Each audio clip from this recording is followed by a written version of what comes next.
Sean Connery appears this afternoon as the infamous James Bond in The Spy's fourth installment of the series, You Only Live Twice. The Bond role changed Connery's life and career trajectory forever, but before he brought The Spy to screen, the Scot was in a Bond-like debacle himself.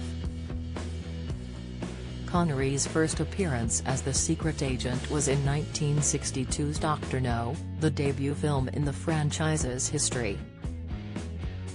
However, Connery had done a fair few films before this, one of which was Another Time, Another Place in 1958 alongside Lana Turner.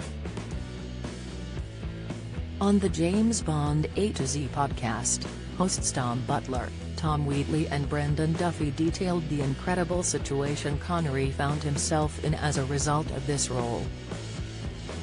Turner was already an established actress and Hollywood sex symbol, having risen to fame as a teenager in the 30s and 40s. At the time the film was being made, Turner was also in an unfortunate romance with Johnny Stompanato. Stompanato was a bodyguard and enforcer for well-known gangster Mickey Cohen and was reportedly abusing Turner. In the film, Turner played an American journalist who was having an affair with her much younger war correspondent colleague, played by Connery. As both actors had a sordid romantic history off-screen, it wasn't long until claims of an affair started to circulate. The movie was shot in 1957 in London, with the allegation that Turner was having an affair reaching overseas. As soon as Stompanato heard about the alleged affair he called Turner, reportedly threatening to kill or disfigure her. He then flew to London, determined to face Connery himself.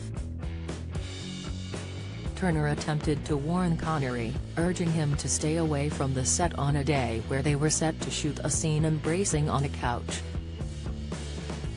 Connery ignored the advice and the cameras began rolling when Stompanato marched into the set with a pistol aimed at the soon-to-be James Bond.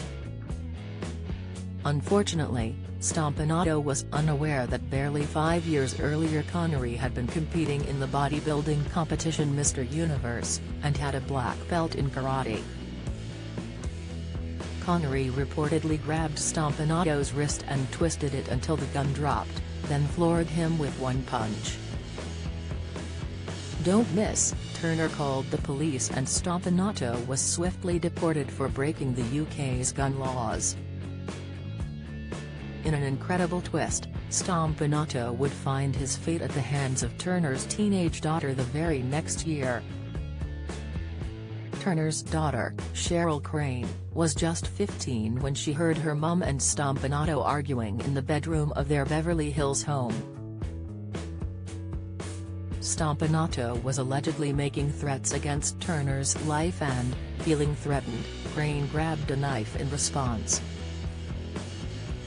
The gangster stormed out the bedroom and walked right into the knife, Crane said in a 2012 interview on CBS. The murder was ruled a justifiable homicide, although Stompanato's former employer vowed to get revenge for his death. Coincidentally, around the same time Connery was in Los Angeles to shoot a Disney movie and reportedly received a phone call from gangster Cohen or one of his men. The call demanded Connery leave town or face having a contract put on his life, and although he was unsure how serious it was, he reportedly said, "I didn't know what I was dealing with and I didn't see any point in discussing it." You Only Live Twice appears on night TV this afternoon at 4:20 p.m.